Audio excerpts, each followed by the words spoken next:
Hello aspirants, स्वागत है आपका हमारे यूट्यूब चैनल ड्यू वाली पर। तो फाइनली अब आपका फेज 2 ओवर हो चुका है। फॉर्म्स आपने भर दिए हैं, प्रेफरेंस फिलिंग अब आपने कर दी है। अब इसके बाद अपनी प्रेफरेंस शीट में आप चेंजेस कर पाओगे, आपकी करेक्शन विंडो ओपन होगी प्रेफरेंसेस के लिए, लेकिन कोई न्यू एडिशन अब आप अपनी प्रेफरेंस शीट में नहीं कर सकते, राइट। और मैं शुरू से आप सबको बोल रही थी कि मैक्सिमम कोर्सेज को टारगेट करो, मैक्सिमम कोर्सेज फिल करो, मैक्सिमम कॉलेजेस फिल करो। वो इसीलिए ही कह रही थी।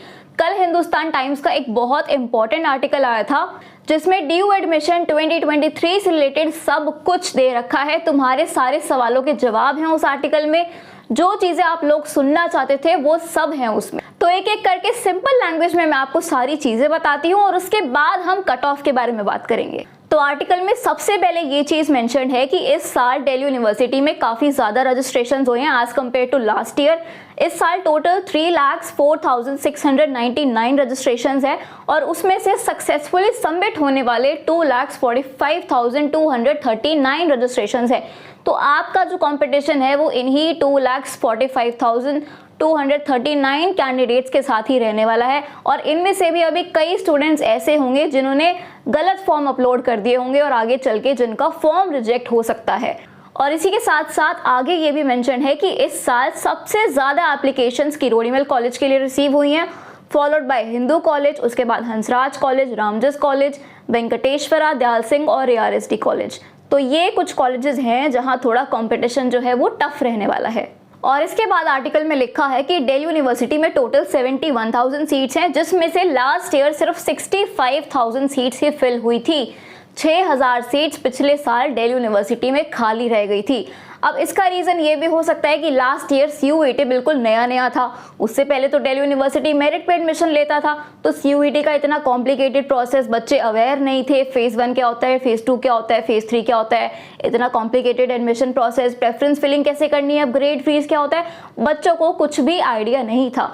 तो थोड़े बहुत कोर्सेज फिल कर दिए, थोड़े बहुत कॉलेजेस के लिए अप्लाई कर दिया। आपने ज़्यादा कॉलेजेस भरे ही नहीं, ज़्यादा कोर्सेज के लिए अप्लाई करा ही नहीं, तो आपका एडमिशन बाद में कैसे होगा। इस वजह से दिल्ली यूनिवर्सिटी में काफ़ी सीट्स लास्ट ईयर खाली रह गई थी। इसलिए मैंने आपको शुरू से बोला है कि मैक्सिमम कोर्सेज के लिए अप्लाई करो, लो कट ऑफ वाले कोर्सेज के लिए अप्लाई करो और बिल्कुल सीक्वेंस में अप्लाई करो। पहले टॉप कॉलेजेस, फिर अबव एवरेज, फिर एवरेज और फिर बाकी के कॉलेजेस। अगर 1% भी आपका चांस है तो उस 1% चांस को भी मत छोड़ो, क्योंकि कट ऑफ हाई जाए या लो जाए, लेकिन आपको तो एंड तक फाइट करना ही है। अब इसके बाद आपकी सिमुलेटेड रैंक्स आएंगी, जहां आपको पता लग जाएगा कि इस पर्टिकुलर कोर्स में आपकी इतनी रैंक बन रही है। तो उसी अकॉर्डिंग आप अपनी प्रेफरेंस शीट में चेंजेस कर पाओगे, शफल कर पाओगे, राइट। फॉर एग्जाम्पल कि मैंने 2 कोर्सेज के लिए अप्लाई किया था, एक पॉलिटिकल साइंस ऑनर्स और एक साइकोलॉजी ऑनर्स। पॉल साइंस में मेरी उतनी अच्छी रैंक नहीं बन रही, लेकिन साइकोलॉजी में मेरी काफ़ी अच्छी रैंक बन रही है। लेकिन अभी प्रेफरेंस शीट में मैंने पॉल साइंस को ऊपर डाला और साइकोलॉजी को नीचे डाला है। तो रैंक देखने के बाद जब मुझे पता चलेगा कि साइकोलॉजी में तो मेरी बहुत अच्छी रैंक बन रही है, तो ऑफकोर्स मैं साइकोलॉजी को ऊपर कर दूंगी और पॉल साइंस को नीचे कर दूंगी। तो इसी हिसाब से आप अपने अकॉर्डिंग अपनी प्रेफरेंसेस को शफल कर पाओगे।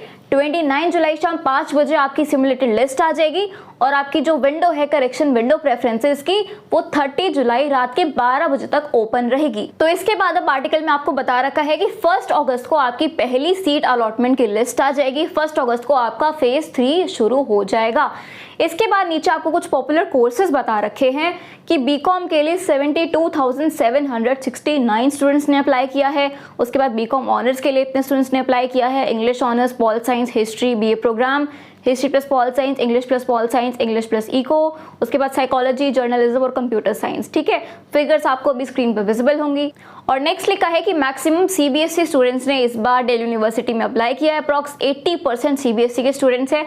इसके बाद आपको फिगर्स बता रखे हैं कि दिल्ली में से इतने बच्चों ने अप्लाई किया है, यूपी में से इतने बच्चों ने अप्लाई किया और हरियाणा में से इतने बच्चों ने अप्लाई किया। तो ये टॉप 3 स्टेट्स हैं जहां से मैक्सिमम रजिस्ट्रेशन रिसीव हुए हैं दिल्ली यूनिवर्सिटी के लिए। अब अगर ये सब कुछ ओवरऑल एनालाइज करके हम कट ऑफ के बारे में बात करें तो देखो, श्योर होके आपको कोई भी नहीं बता सकता कि कट ऑफ हाई जाने वाली है, लो जाने वाली है। बट मेरे व्यू में अगर मैं आपको बताऊं तो ये जो कोर्सेज है ना, जो भी आपने आर्टिकल में देखे, बीकॉम है, बीकॉम ऑनर्स है, इंग्लिश ऑनर्स है, पॉल साइंस है, हिस्ट्री है, जर्नलिज्म, साइकोलॉजी और BA प्रोग्राम के कुछ कॉम्बिनेशन हैं, इन सब कोर्सेज की कट ऑफ थोड़ी हाई रहने वाली है।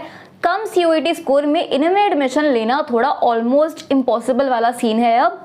लेकिन जो बाकी कोर्सेज है दिल्ली यूनिवर्सिटी के, जो इतने ज़्यादा डिमांडेड नहीं है, जो थोड़े लीस्ट प्रेफर्ड हैं, वहाँ आप कम CUET स्कोर में भी एडमिशन एक्सपेक्ट कर सकते हो अगर आपने अपनी प्रेफरेंस शीट में उन्हें फिल करा है उन कोर्सेज को, क्योंकि इस बार नॉर्मलाइजेशन के बाद काफ़ी बच्चों के काफ़ी मार्क्स डिक्रीज हुए हैं। तो आज के लिए बस इतना ही। आई रियली होप ये वीडियो आप सबके लिए इन्फॉर्मेटिव रही हो। मिलते हैं आप सबको ऐसी अगली वीडियो में। Stay tuned.